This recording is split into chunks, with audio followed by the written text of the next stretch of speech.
William Samoei Ruto has now clearly come out and threatened Gen Zs and told them that he's going to deal with them very firmly. To me, it means, number one, William Samoei Ruto still does not know how to deal with the Gen Zs or the new opposition, so to speak. The people who are opposed to his leadership, his government, and all this corruption in government. William Samoei Ruto is still thinking that the opposition is of the shape of Raila Amolo Odinga. The opposition is the shape of the opposition that they used to be like 1 year ago.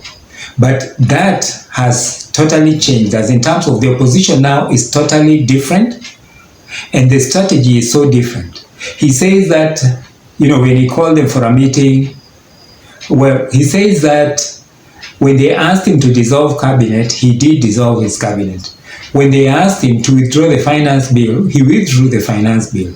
And now, he basically doesn't know what to do. When he calls them for a meeting, they don't want to come for a meeting. So he's asking them to come physically and meet him. He even says that they asked him to go in X space to meet him, and he went to X space, but he wasn't able to conclude it. You see, in other words, William Samoei Ruto really has not understood that the opposition has since changed its shape and the method of campaign.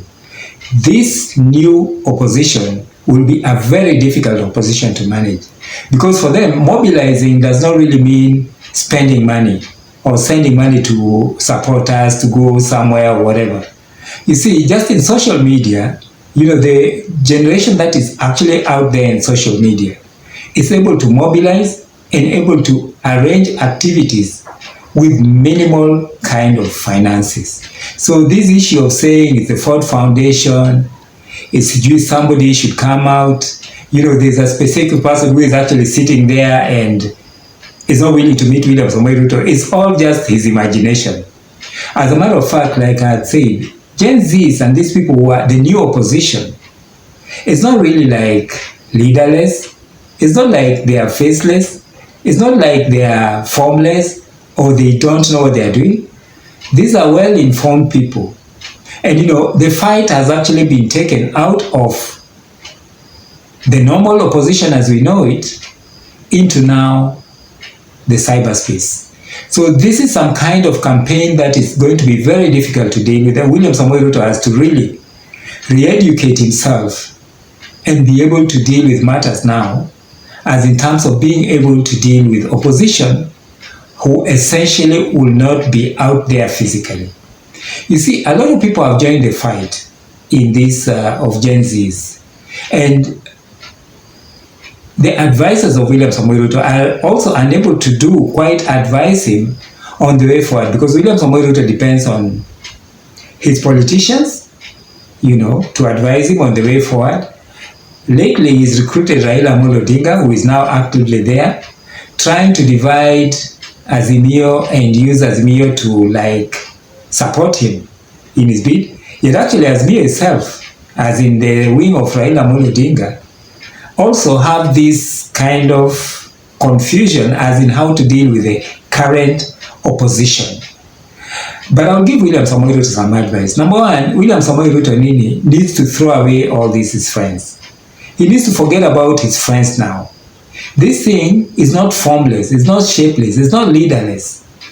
This has a leader and a clear agenda on what they expect government to do. You see, the politics of yesteryears, of 1 year ago, is gone. It's gone, totally gone. As in terms of mobilization, and I've talked about it. Right now, what William Samoei Ruto needs to know, that if he wants to get to win the people who are opposing him, he just needs to implement the policies and things that these people have asked for. The main thing there is just transparency. As in terms of taking those people to court, it would be a big, big win for William Samoei Ruto if he detached himself from the usual politicians and actually made everybody account for what they've stolen. You see, that is in itself one of the ways that is one way to go about this. The other thing is the issue of government borrowing. It's not a question of actually composing another body to examine what they borrowed. Yes, that's part of it. But what are they saying about foreign debt? They are saying they don't want you to increase the taxes, yet actually you have to manage the foreign debt. They don't want you to increase more foreign debt. So he has to figure out a way of managing foreign debt, and by theft of monies that have been borrowed. The other thing that William Samoei Ruto should deal with is Parliament. Generally speaking, right now, Parliament has no authority.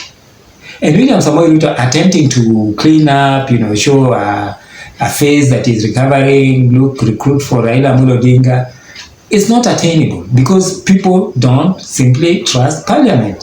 Because Parliament passed the bill without anything. As a matter of fact, they kept quiet.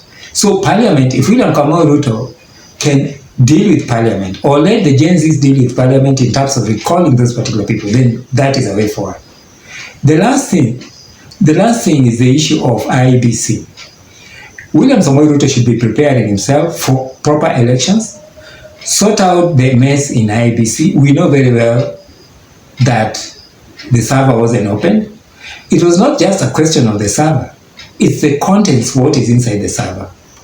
That will also help him manage currently. So transparency, like 100%. Parliament, sorting out Parliament. Foreign debt, managing the economy, and the cost of living. You see, while actually it attempts to create jobs.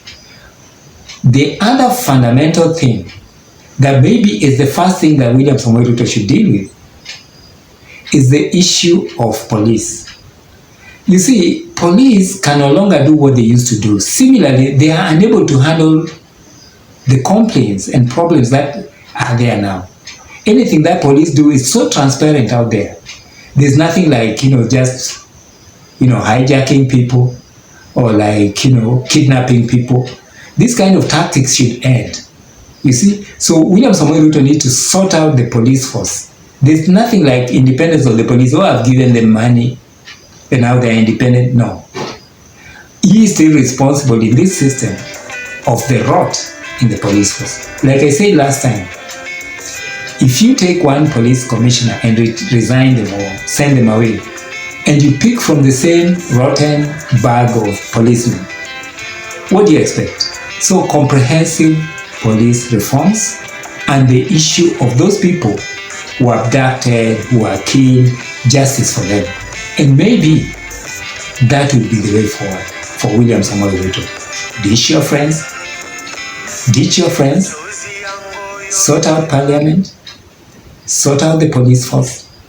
Sort out foreign debt and the cost of living. And you may have a chance to survive till 2027. Otherwise, the way it appears, it is Ruto must go. But I'd like to hear your comment. I really want to know what you think about it. If actually you can provide a solution to William Samoei Ruto, other than threatening, what else can he do? What do you think William Samoei Ruto is facing at the moment? Thank you very much for tuning in. Welcome to Talk to Africa.